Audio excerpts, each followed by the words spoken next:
गोस्वामी तुलसीदास ने कहा है, जाके प्रिय राम वेदेहि तजहु ताहि कोटि वैरी सम।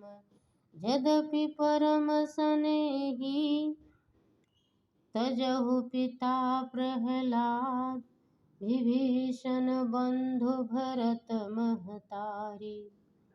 बलिगृह तजहु कंत व्रज बनित, भजहु मुद मंगलकारी।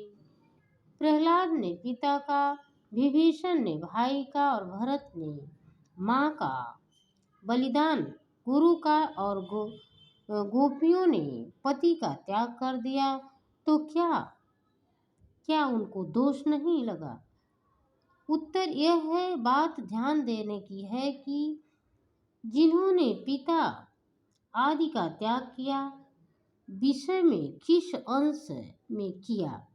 हिरण्यकश्यप ने प्रहलाद जी को बहुत कष्ट देता था, पर प्रहलाद जी उसको प्रसन्नता पूर्वक सहते थे। वे इस बात को मानते थे कि यह शरीर पिता का है, अतः वे इस शरीर को चाहे जैसा रखे, इस पर उनका पूरा अधिकार है।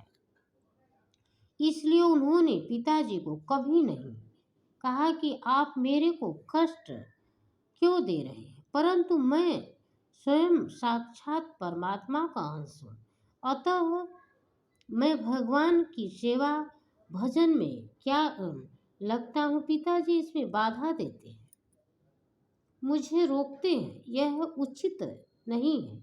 इसलिए प्रहलाद जी ने पिताजी को उनका आज्ञा का त्याग किया, जिससे उनको नरक न हो जाए। अगर वो पिता की आज्ञा मान करके भागवत गीता का त्याग कर देता तो